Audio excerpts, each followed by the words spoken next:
Amreli booth કાર્યકર્તા સંમેલનમાં ભાજપના ઉમેદવાર ભરત સુતારિયાએ કર્યો બફાટ। ભાજપના મોદીના સૂત્ર 400 કે પારને ભરત સુતારિયાએ 500 કે પાર કર્યું।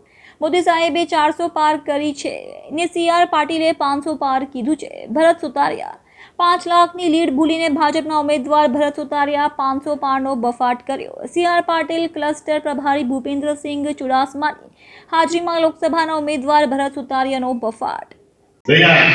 10 વર્ષમાં નરેન્દ્રભાઈ સાહેબે જે નિર્ણય લીધા ના પોતાના ભવિષ્ય કેમ કે એ મારે કહેવાની તમને જરૂર નથી કે કેવા કેવા નિર્ણય લીધા આપણે બધાએ લોકોને કીધા છે એટલે તમને બધાને ખબર છે।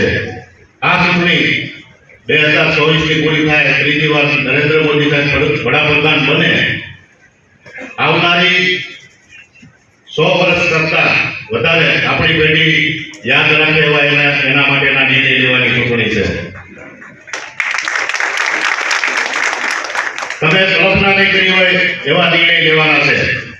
આપણને સાહેબ વિગતવાર સમજાવશે પણ આ ચૂંટણીની અંદર આપણે સૌએ અહીંયા મંચ ઉપર બેઠા અને તમામ બધા કાર્યકર્તાના બળે આપણને સાહેબે કીધું છે મોદી સાહેબે 400 પાર તો 400 પાર તો થવું આપણા અધ્યક્ષ CR પાટીલ સાહેબે કીધું છે 500 પાર તો સાહેબ આને તમને ખાતરી આપી છે કે આ વખતે અમરેલી 500 પાર હશે એમાં કોઈ શંકા નથી કેમ કે અમે ગામડાની અંદર જઈએ છીએ ઉત્સાહ અને સૌનો પ્રેમ મળે છે એટલે તમને પાકી ખાતરી આપી છે કે 500 પાર અહીંયા થશે। અસ્તુ જય ભારત।